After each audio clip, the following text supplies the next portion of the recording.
सुनवाई नहीं होती तो लोग शासन प्रशासन के पास जाते हैं। जिलाधिकारी उप जिलाधिकारी से लेकर नगर पंचायत का मामला हो तो मुख्य अधिशासी अधिकारी तक शिकायतें पहुंचाई जाती है। लेकिन लाल गोपालगंज नगर पंचायत के एक पूर्व सभासद ने एक सनसनीखेज आरोप लगाया है कि जिस प्रकरण की वर्षों से शिकायत कर रहे हैं, एसडीएम डीएम होते हुए मंडलायुक्त होते हुए प्रदेश के मुखिया तक अपनी शिकायत पहुंचाते हैं, माजरा कुछ इस तरह है कि इनकी शिकायत पे कहीं सुनवाई नहीं हो रहा है। अब सवाल उठता है कि अगर जन सरोकार से जुड़ा विषय है, भ्रष्टाचार जैसा संवेदनशील आरोप है, तो आखिर इनकी सुनवाई क्यों नहीं हो रही है?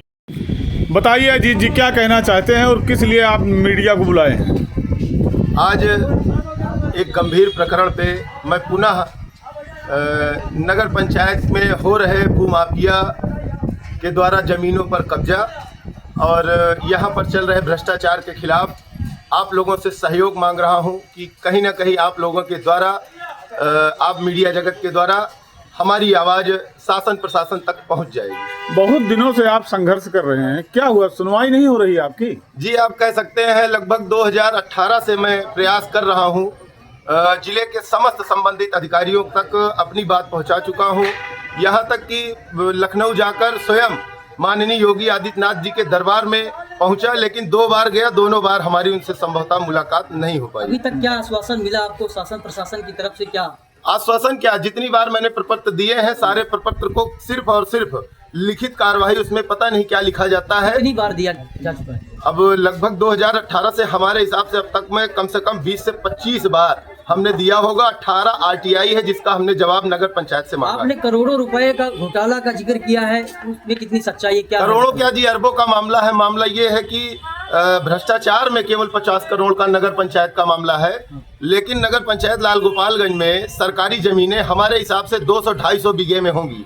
तालाबी रकबा और बंजर, ऊसर और नवीन पत्ती, कस्टोडियन, जिनमें लगभग 100 से अधिक बीघों पर कब्जा हो चुके हैं। जितना आरोप आप लगा रहे हैं, क्या इसके? जी, मेरे पास साक्ष्य है, मेरे पास साक्ष्य है, सबका नंबर है, सबका खतौनी है। अगर चाहेंगे तो उसके लिए मैं तहसील से उपलब्ध भी करवा दूं। क्या लगता है आपको कि जिला प्रशासन आपकी सुनवाई क्यों नहीं कर रहा है? हम तो यही उम्मीद रख के बैठे हुए हैं कि शायद इन सभी भ्रष्टाचार में और भूमाफियाओं के साथ कहीं न कहीं संलिप्तता हमें दिखाई देती है।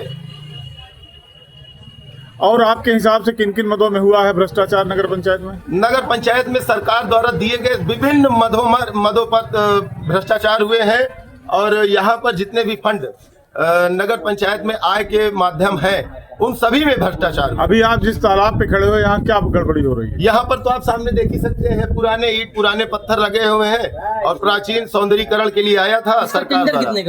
लगभग 1.5 करोड़ का टेंडर है, आप देख सकते हैं।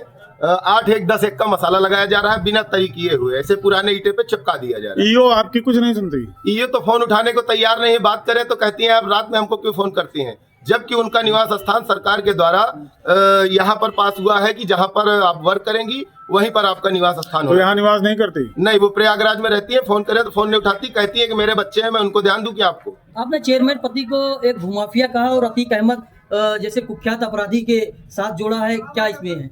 क्योंकि नगर पंचायत में जितने भ्रष्टाचार हो रहे हैं, जब से यह चल रहा है, पहले यह यहाँ का नगर पंचायत लाल गोपालगंज में भाग लेकर छोटे मोटे कार्य करता था। 2012 में इसने अपनी जीवन लीला स्टार्ट की राजनीति के माध्यम से, और तब से इसने अतीक जैसे गुर्गों के साथ उनका आना जाना, इनके यहाँ उठना बैठना, उन सबसे इनका संबंध हुआ और भ्रष्टाचार में ये लिप्त होते चले गए। अभी तक कोई आश्वासन कहीं से मिला? कुछ नहीं, किसी ने आश्वासन नहीं दिया, ना कोई जांच करने आया। अब आपकी सुनवाई नहीं हो रही है जी, कहीं आपको एहसास भी हो रहा है नहीं हो रही? जी, नहीं हो रही है। अंत में क्या करेंगे आप? अंत में क्या, मेरे ऊपर तो लग गए हैं, मेरे को जान से मारने के लिए। आते जाते मुझे रास्ते पर धमकियां मिलती हैं। अब मैंने जिला अधिकारी महोदय को भी जाकर अपनी बात को ये बता चुका हूं कि मेरी कभी भी हत्या हो जाएगी, तब आप क्या यहाँ पर अपने जांच को बैठाएंगे? क्या सुरक्षा के लिए कुछ मांग किया है? हमने सुरक्षा के लिए कई बार अपनी बात को कही है और 2018 से अब तक में मेरे ऊपर फर्जी तरीके से पुलिसिया मदद के द्वारा, विभाग के द्वारा हर तरीके से मेरे ऊपर कई मुकदमे किए गए। पुलिस के कार्यप्रणाली पर भी सवाल उठाए हैं, क्या है इसमें, क्या मामला है? मामला ये है कि अभी पूर्व में एक दरोगा जी थे, उनके द्वारा मुझे चौकी पर बुलवाया गया। क्या नाम था दरोगा? दरोगा धीरेन्द्र सिंह शायद थे, क्या शायद कितने साल शरद सिंह पहले? थे, शरद सिंह थे। शरद। जी जी, शरद सिंह। उनके पीरियड में मुझे चौकी पर बुलवाया गया, जहां पर उनके पूरे गुर्गे मौजूद थे चेयरमैन के, उनके सामने मुझे मारा पीटा गया, जिसकी लिखित शिकायत मैंने कप्तान तक भी दी थी, जिला अधिकारी महोदय को भी दी थी। आज तक उस पर कोई कार्रवाई नहीं हुई है। समाधान दिवस, तहसील दिवस पर भी मैंने किया। एक बार अपना पूरा परिचय बता दीजिए। मेरा नाम अजीत कुमार गुप्ता, मैं जिला अध्यक्ष हिंदू महासभा प्रयागराज, पूर्व सभासद लाल गोपालगंज, वर्तमान सभासद पति। जीरो टॉलरेंस का नारा देने वाली योगी सरकार आखिर प्रयागराज जनपद के लाल गोपालगंज नगर पंचायत में आकर बौनी क्यों हो जाती है? वर्षों से भ्रष्टाचार के आरोप हैं, तमाम बड़ी परियोजनाएं कागज पे निकाल दी जा रही हैं, सरकारी जमीनों का पर लगातार कब्जा हो रहा है। ये आए दिन सोशल मीडिया के माध्यम से सबको सुनाई और पढ़ने को मिलता है। बावजूद इसके सवाल गंभीर है कि आखिर शिकायत करने वाले व्यक्ति की सुनवाई क्यों नहीं हो रही है? किसके संरक्षण में सरकारी जमीनों पे कब्जा हो रहा है? किसके संरक्षण में यहाँ की भ्रष्ट अधिकारी इनकी सुनते नहीं है? सवाल तो उठता है और सवाल का जवाब मिलना चाहिए। आखिर वर्षों तक कोई व्यक्ति अपने संसाधनों से सत्य और धर्म की लड़ाई लड़ रहा है तो सवाल उठता है कि इस तरह क्यों उसकी सुनवाई नहीं हो रही है। ताजा तरीन मामला आप देख सकते हैं, नगर पंचायत में सुंदरीकरण के नाम पर आरोप लगाने वाले पूर्व सभासद ने कहना है कि 1.5 करोड़ का जंबो बजट आया है, लेकिन जिस तरह पुरानी ईंटों पर नए मसाले की पच्चीकारी की जा रही है उससे कहीं न कहीं ये लगता है कि आरोप में सच्चाई है। अब देखना है कि जिला प्रशासन, नगर पंचायत प्रशासन, नगर विकास विभाग और प्रदेश के मुखिया लाल गोपाल नगर पंचायत के भ्रष्टाचार पर कब निगाह डालते हैं। ग्लोबल भारत न्यूज के लिए प्रयागराज जनपद के लाल गोपालगंज से अपने सहयोगी आशीष के साथ मैं विनोद मिश्रा।